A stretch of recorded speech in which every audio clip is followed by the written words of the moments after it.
30 years ago, nature began the process of colonizing 20 kilometers of unused railway track perched high above street level in New York City.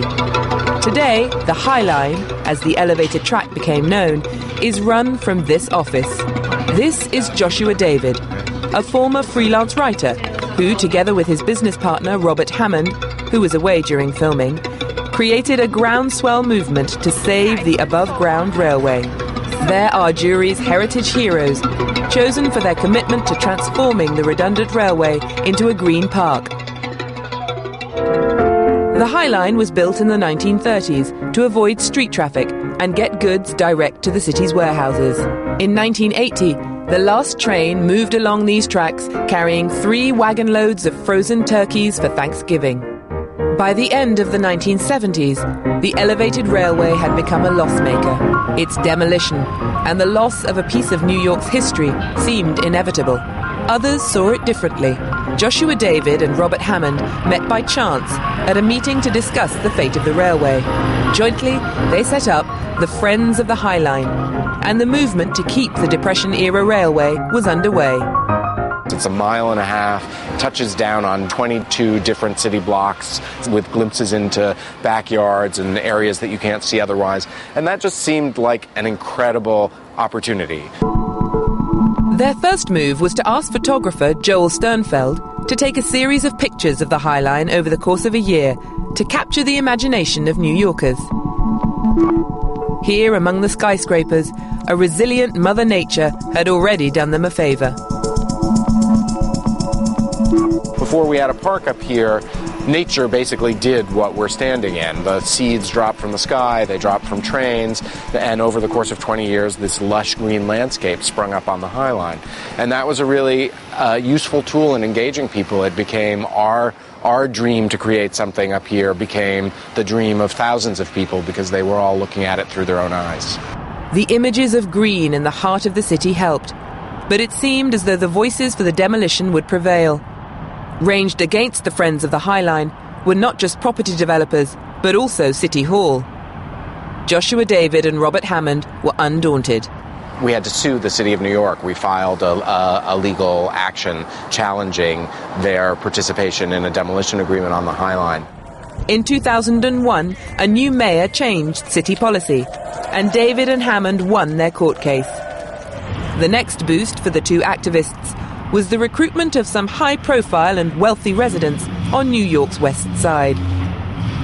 I started to be involved in the neighborhood, and then I met Josh and Bob, and these 2 kids, 2 guys, who had a dream, and the dream was to give life to this, track that they were going to turn down.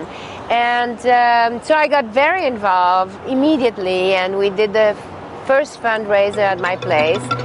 With the backing of local authorities and well-connected West Siders, the High Line had found supporters in high places.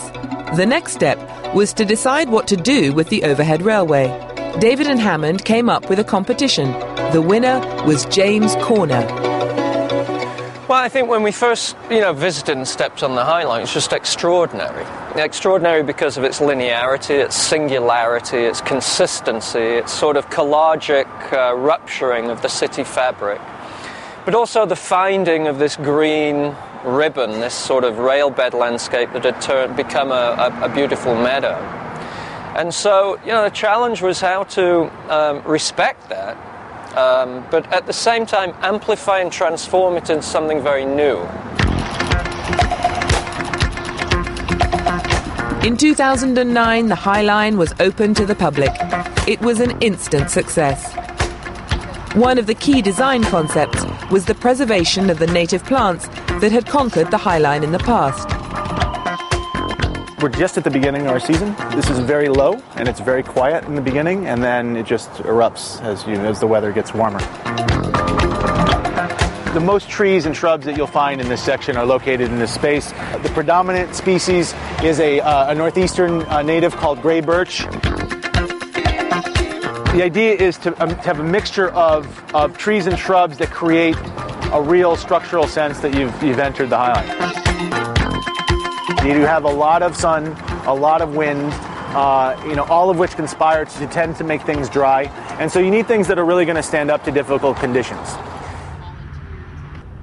The team received help from the city's Brooklyn Botanical Gardens, where scientists have been working on a project to protect native species.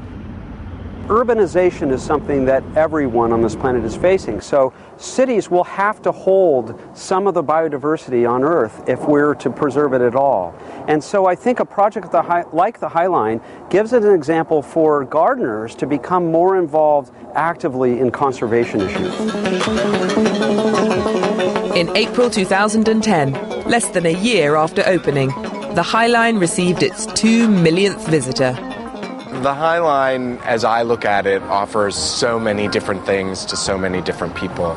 I think for some people, they come here and they see its significance as a piece of our past. For other people, they view it as a really exquisite horticultural feature. It's a place where people propose marriage. It's a place where moms bring their kids and come to play, where art can be exhibited or performed. All of these things. It is a public space for the future of New York City.